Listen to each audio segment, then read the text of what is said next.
Proses pembelajaran daring kelas 4 SD swasta HKBP Batu 4 wali kelas Evi Juliana Mani. 5, 4, 3, 2, 1, 0.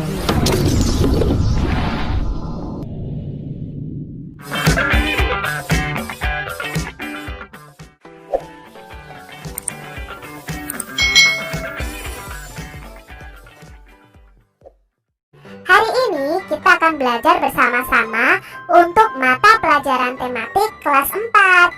Kita belajar di tema 5, Pahlawanku, subtema 1, Perjuangan para pahlawan, pembelajaran yang kelima. Mari adik-adik kita belajar dengan penuh semangat ya. Siapa lagi tokoh yang terkenal pada zaman Hindu, Buddha, dan Islam? Adik-adik, pada pembelajaran sebelumnya kita sudah belajar tentang tokoh-tokoh yang terkenal pada zaman Hindu, Buddha, dan Islam. Nah, di sini kita akan belajar lebih lanjut lagi. Pada akhir masa kerajaan Hindu Buddha, muncullah tokoh-tokoh yang membawa kejayaan Kerajaan Majapahit. Kerajaan Majapahit dikenal sebagai salah satu kerajaan terbesar di Nusantara. Siapakah mereka? Mari kita cari tahu bersama-sama. Di sini ada daerah kekuasaan Majapahit dan orang-orang yang sangat berperan dalam kerajaan Majapahit, yaitu ada Patih Gajah Mada dan ada Hayam Wuruk. Nah, pada kerajaan Majapahit ini ada peninggalan, yaitu ada Candi Penataran yang saat ini masih ada adik-adik. Yuk kita cari tahu lebih lanjut tentang kerajaan Majapahit. Mahapati Gajah Mada ini adalah salah satu patih yang ada di kerajaan Majapahit. Yuk kita cari tahu tentang Gajah Mada ini. Gajah Mada adalah seorang panglima perang dan tokoh yang sangat berpengaruh pada zaman kerajaan Majapahit. Saat remaja, ia merupakan seorang pemuda yang mempunyai keahlian bela diri yang sangat hebat serta berilmu tinggi. Pada usia 19 tahun, Gajah Mada berhasil menyelamatkan rajanya Prabu Jayanegara. Oleh karena kecakapannya, pada tahun 1319 ia diangkat sebagai Patih Kahuripan. 2 tahun kemudian ia diangkat sebagai Patih Kediri yang ada di Jawa Tengah adik-adik. Pada tahun 1329, Patih Majapahit yang bernama Aryo Tada menunjuk Gajah Mada untuk menggantikan dirinya. Gajah Mada menolak penunjukan itu karena ingin membuktikan pengabdiannya terlebih dahulu kepada kerajaan Majapahit, yaitu menghentikan pemberontakan Keta dan Sadeng.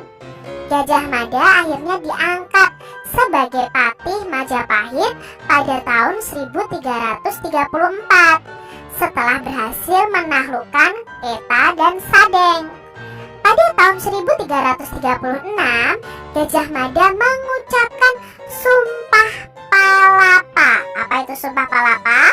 Yaitu janji bahwa ia tidak akan memakan buah palapa sejenis rempah-rempah bila belum berhasil menguasai pulau-pulau di Nusantara. Nah, ini terkenal dengan Sumpah Palapanya adik-adik. Perjuangan Gajah Mada mencapai puncaknya pada zaman Prabu Hayam Wuruk pada tahun 1350 sampai 1389. Pada masa itulah Majapahit ini mencapai keemasannya. Dari kitab Negara Kertagama dapat diketahui bahwa daerah kekuasaan Majapahit hampir sama luasnya dengan wilayah Indonesia yang sekarang. Bahkan pengaruh kerajaan Majapahit itu sampai ke negara-negara tetangga. Wow, keren sekali adik-adik ya Mahapati Gajah Mada ini. Dari kisahnya itu ya, dia ternyata seorang yang sangat hebat ya. Dia mau bekerja keras, pantang menyerah ya, untuk mempersatukan Nusantara, pulau-pulau yang ada di Nusantara adik-adik. Perjuangannya patut kita acungi jempol ya adik-adik ya. Berdasarkan cerita sesuai urutan arah panah pada halaman sebelumnya, tuliskan kembali dengan singkat mengenai Gajah Mada. Nah, adik-adik diminta untuk menuliskan secara singkat tentang informasi si Gajah Mada ini. Di sini kalau Kak Citra ceritakan secara singkat ya seperti ini. Gajah Mada adalah seorang panglima perang dan tokoh yang sangat berpengaruh pada zaman Kerajaan Majapahit. Akibat kecakapannya, di tahun 1319 ia diangkat sebagai Patih Kahuripan. Lalu pada tahun 1329, Patih Majapahit yang bernama Aryo Tada menunjuk Gajah Mada untuk menggantikan dirinya. Tetapi Gajah Mada tidak mau ya adik-adik ya. Lalu pada tahun 1336, Gajah Mada mengucapkan Sumpah Palapa. Perjuangan Gajah Mada ini mencapai puncaknya pada zaman pemerintahan Prabu Hayam Wuruk. Pada masa itulah Majapahit mencapai keemasannya. Begitu adik-adik, itu sejarah singkat tentang Gajah Mada. Apa tujuan Gajah Mada mengucapkan Sumpah Palapa?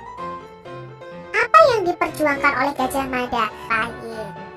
Apakah perjuangan Gajah Mada mempunyai pengaruh pada kehidupan bangsa Indonesia saat ini? Kalian bisa jelaskan dan berikan contohnya. Hal baik apa yang dapat kamu contoh dari Gajah Mada ini adik-adik? Apakah Gajah Mada bisa disebut sebagai pahlawan pada masa Kerajaan Majapahit? Ya. Nah, perjuangan Gajah Mada sampai saat ini tetap dikenang loh adik-adik. Hal ini dibuktikan dengan digunakannya nama Gajah Mada sebagai nama jalan utama di sejumlah kota di Indonesia. Kebesaran nama dan kejayaan Majapahit pun dapat pula dilihat dari peninggalannya berupa candi tadi. Untuk mengetahui cerita tentang candi peninggalan Kerajaan Majapahit lebih lanjut, kalian bisa membaca informasi di bawah ini. Nah, di sini ada kompleks Candi Penataran yang termasuk dalam salah satu peninggalan Kerajaan Majapahit. Kemegahan dan kebesaran kompleks Candi Penataran membuktikan perjuangan dan peranan para tokoh pada masa Kerajaan Majapahit. Candi Penataran ini dibangun pada masa Kerajaan Kediri dan dipergunakan pada masa Kerajaan Majapahit. Di dalam kompleks candi terdapat arca, bangunan yang disebut dengan Balai Agung, prasasti atau batu tulis, dan beberapa candi.